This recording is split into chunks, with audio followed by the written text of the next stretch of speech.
La question pour vous aujourd'hui, pourquoi peut-on se fier à la Bible?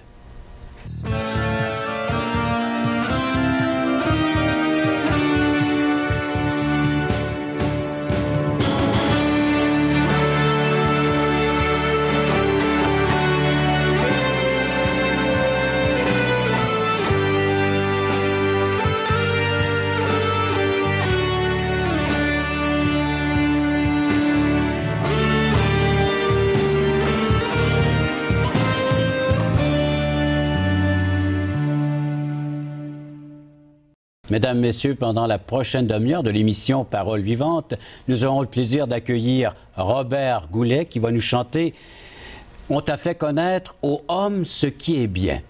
Et ensuite, on pourra voir le témoignage de notre ami Benoît Lavergne. Et nous accueillons aujourd'hui notre invité Stéphane Gagné qui va répondre à notre question de ce jour. Pourquoi peut-on s'y fier à la Bible? Bonjour Stéphane. Bonjour. Bienvenue à l'émission Paroles vivantes. Merci. On a vu la dernière fois que tu as lu le Code Da Vinci, tu l'as décortiqué, tu l'as étudié. On a vu un peu le contenu de tout cela. Mais aujourd'hui, on va voir ses sources comparées à une autre source qui est la Bible. Oui. Tu donnes des conférences un peu partout au Québec, du moins concernant le Code Da Vinci.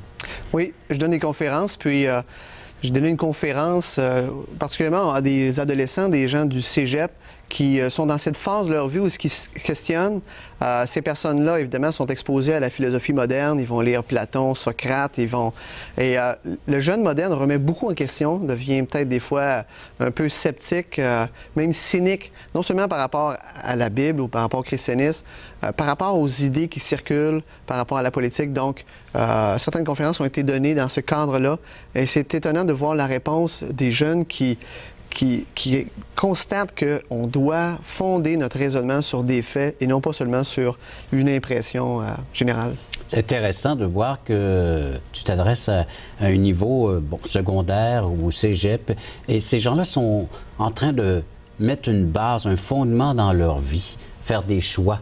Oui. Mais les personnes un peu plus avancées en âge qui, eux, doivent être confrontées avec leur philosophie, leur façon de voir les choses, en lisant aussi bien le Code Da Vinci, puis le roman de Dan Brown, et puis là, ça remet tout en question leur bagage, aussi bien théologique que religieux, et toutes les valeurs qu'ils ont apprises jusqu'à maintenant. Puis je pense que dans la société québécoise, plusieurs ayant été déçus, désillusionnés par l'Église romaine, catholique, voient donc dans cet ouvrage-là juste une confirmation de leur doute ou c'est comme un vecteur pour leur colère par rapport à tout ce qui s'est produit dans le passé.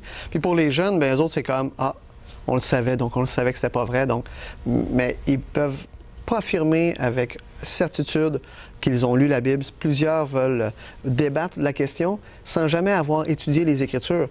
Donc, le but des conférences ou sur le Code Da Vinci, c'est d'amener les gens aux faits. Revenons-en aux faits historiques, aux faits bibliques, pour pouvoir démontrer si oui ou non la Bible est ce qu'elle affirme, c'est-à-dire la parole de Dieu.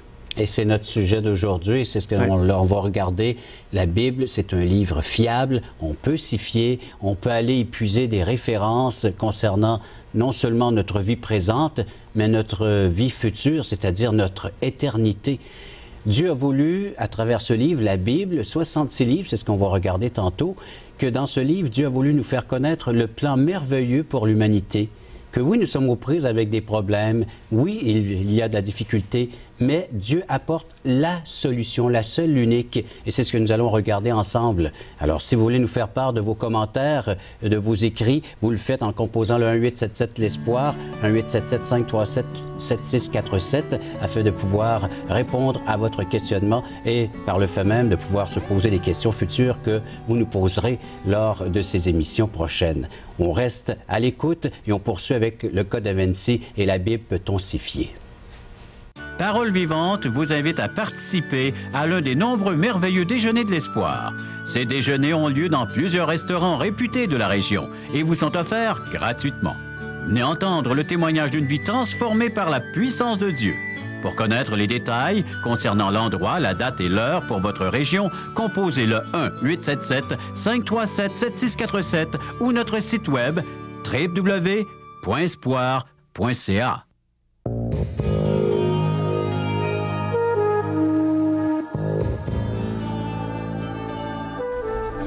La Bible peut-on s'y fier? Je demandais à notre invité de quelle façon ce livre a-t-il été composé. 66 livres, imaginez, c'est une véritable bibliothèque, la Bible. Oui, c'est le chef-d'œuvre de Dieu, un livre vraiment extraordinaire. Et tu me permets donc de commencer par la lecture d'un texte biblique dans l'Épître de 2 Timothée, chapitre 3, et le verset 16. Et il est écrit: « Toute écriture est inspirée de Dieu et utile pour enseigner, pour convaincre, pour redresser, pour éduquer dans la justice, afin que l'homme de Dieu soit adapté et préparé à toute bonne œuvre. » La Bible, c'est le livre des livres. Comment est-ce que ce livre a-t-il été composé? Puis, avec des preuves internes, des preuves externes.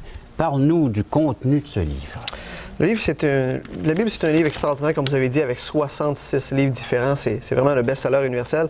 Vous savez que dernièrement, on avait découvert les manuscrits donc, de Judas, et on va en parler tout à l'heure.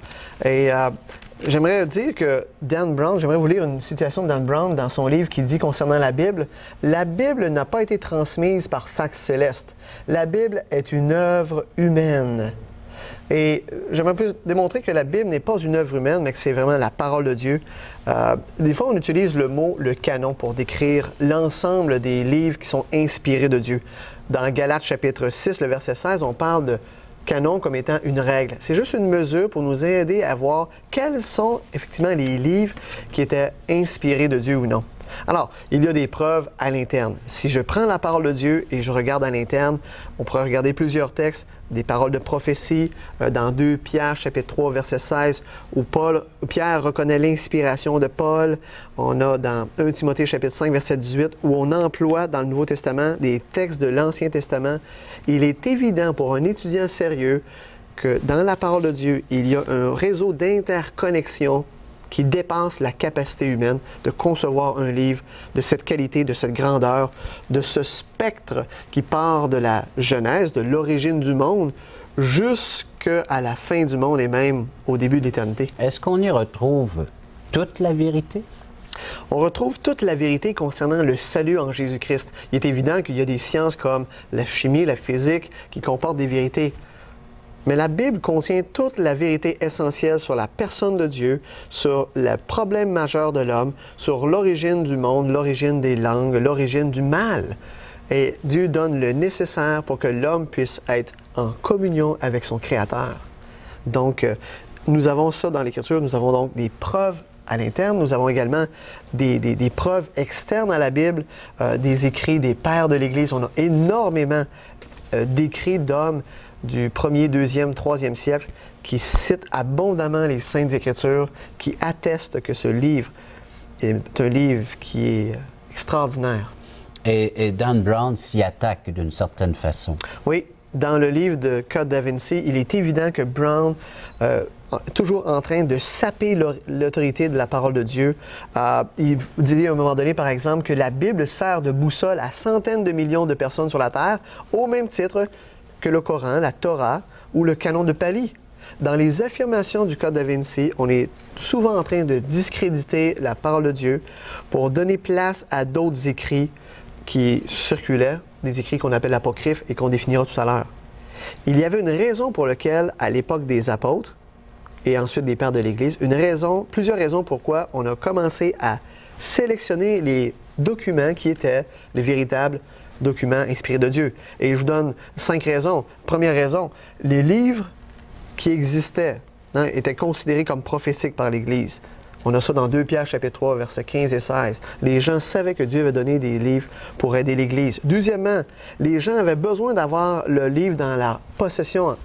Il y avait plusieurs petites églises, on a dû faire des copies pour rendre... des lettres qui étaient véhiculées, et puis il y avait justement le postier du temps, hein, c'était l'apôtre Paul qui donnait ses lettres et puis on allait les porter aux églises en main propre. Exactement. Mais un peu après Paul, d'autres personnes ont commencé à écrire des ouvrages, on les appelle les hérétiques, qui ont commencé à écrire des ouvrages qui ont circulé. Et à un moment donné, c'est devenu une confusion au niveau de la masse des documents, des manuscrits qui circulaient.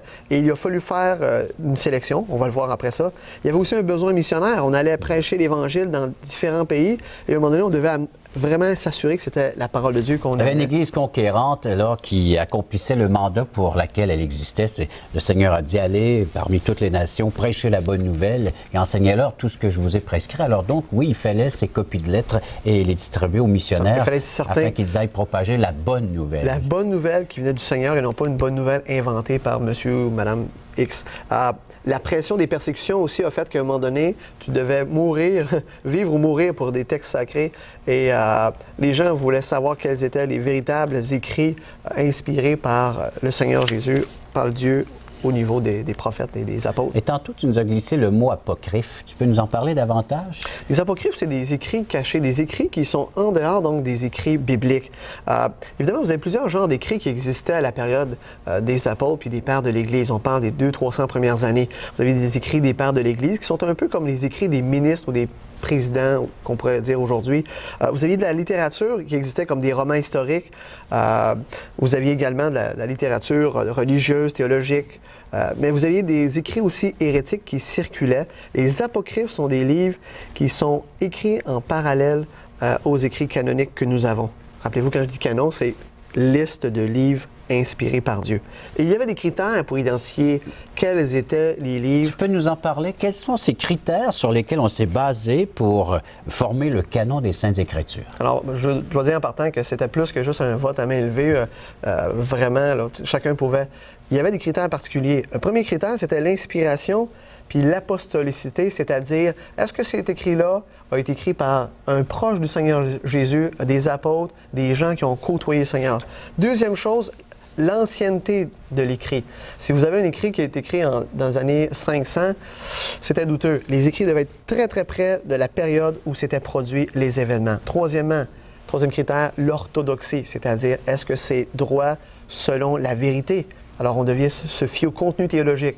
Et on ne pouvait pas avoir deux lettres qui affirmaient des choses complètement contraires, par exemple, à la personne de Jésus. Donc, l'orthodoxie, est-ce que c'est selon la règle de foi dans la Bible? Et quatrièmement, l'universalité, la catholicité, si on peut dire, parce que le mot catholique veut dire universel. L'approbation de l'ensemble des églises de l'époque qui reconnaissaient dans ces textes que ces textes étaient inspirés de Dieu. Mais voilà qu'il y avait ces autres écrits qui étaient véhiculés en même temps que ces véritables écrits. Oui. Comment on pouvait le distinguer ou faire une différence avec, il va sans dire, ces points que tu viens de nous mentionner, mais en plus? Dans la Bible, à deux reprises, au moins un cas dans l'Ancien Testament, on a dans Deutéronome chapitre 4, un texte qui dit, l'Éternel parle et dit, « Vous n'ajouterez rien à la parole que je vous commande, vous ne retrancherez rien. » Et la même chose vient dans l'Apocalypse chapitre 22, « Si quelqu'un retranche les paroles de ce livre, ou un peu plus tard, il est écrit, si quelqu'un ajoute, Dieu va ajouter les plaies décrites dans ce livre. » Il y a un sérieux chez les prophètes, chez les auteurs du Nouveau Testament, chez ceux qui devaient reconnaître les livres bibliques, il y a un sérieux à considérer de ne pas ajouter ni retrancher. Et malheureusement, certains hérétiques comme Marcion et Valentinois qui ont ajouté ou retranché de la parole de Dieu. Et Dan Brown semble dire que la Bible est incomplète, que la Bible est une falsification où il manque des textes essentiels. Et déclarer ça, c'est de ne pas comprendre comment l'Ancien ou le Nouveau Testament a été assemblé. Autrement dit, Dan Brown, le Code da Vinci, ne fait que ramener des vieux débats qui se sont déjà déroulés dans la période de l'Église. Oui. Je vous lis trois citations de Dan Brown qui dit qu'en 1947, à la mer Morte, on a découvert des manuscrits coptes en Égypte, d'une région qui s'appelle Nag Hammadi. Et il dit que dans ces textes-là, on avait la véritable histoire du Graal et tout ce qui relatait le ministère de Jésus. Et on présentait vraiment Jésus sous un angle juste humain, comme si Jésus était humain. Un peu plus tard, Dan Brown va dire que les textes découverts ont une divergence troublante avec les évangiles qu'on retrouve dans la Bible. Et on a encore cette notion-là de doute, une attaque de la crédibilité de la Bible, une attaque de son autorité et une attaque même de tout le processus qui a permis son assemblage. Alors, les apôtres ont dû y faire face, que ce soit un Jean, un Paul, un Pierre. Les pères d'Église ont dû y faire face également. Oui. Et nous, aujourd'hui encore, dans notre monde contemporain, on doit faire face à ces attaques concernant les Saintes Écritures, la Bible. Oui. On a, à un moment donné, dans le livre, Dan Brown affirme, et vous voyez toujours qu'il affirme des choses, est-ce que c'est fondé? Alors, c'est ce qu'on essaie d'examiner. À un moment donné, il affirme concernant la Bible que c'est Constantin qui aurait financé la chose. Et je vous cite... On est dans les années 300. Là. Oui, 300, 325. Il dit, pour pouvoir écrire son histoire, l'empereur devait réaliser un coup d'audace. Constantin a commandé et financé la rédaction d'un Nouveau Testament qui excluait tous les évangiles évoquant les aspects humains de Jésus. On retrouve ça à la page 293. Dans le Code Da Vinci, Brown semble insinuer que Constantin l'empereur a été celui qui, non seulement qui finance, mais qui assemble ou même brûle des livres qui auraient dû être dans la Bible, mais dans les faits historiques. Il n'y a aucune affirmation qui va dans ce sens-là. Et au contraire, même les écrits du Nouveau Testament ont été reconnus au Concile de Carthage en 397, unanimement par les pères de l'Église. Donc, on est loin de l'affirmation que c'est Constantin qui aurait financé ou qui aurait voulu asseoir son pouvoir impérial en falsifiant donc un Nouveau Testament à son image. Alors, il ne faut pas mettre tous ces mêmes écrits dans un même plat, hein? C'est ça. Puis en faire une soupe, un mélange, là. Il faut vraiment regarder, analyser. Il faut connaître le contenu de la Bible pour pouvoir répondre à tout ce qui est véhiculé aujourd'hui, même au nom de Dieu, puis au nom de Jésus. Oui, oui. Et les gens devraient commencer donc par la parole de Dieu. Elle est fiable, d'âge en âge, elle s'est démontrée comme étant une colonne, la colonne de la vérité qui permet aux gens de pouvoir connaître Dieu, de connaître son Fils et de connaître comment vivre la nouvelle vie que Dieu présente aux jeunes. Et je vous encourage, vous qui êtes à l'écoute de cette émission, à vous procurer une Bible si vous n'en avez pas et à regarder ses écrits, à découvrir la personne de Jésus-Christ qui se révèle à nous en tant que Sauveur et Seigneur de notre existence. La vérité qui nous affranchit, qui nous libère et qui fait de nous de nouvelles créations. Elle est vivante, cette parole, et elle veut agir en nous. Écoutons Robert Goulet nous interpréter « On t'a fait connaître aux hommes ce qui est bien ».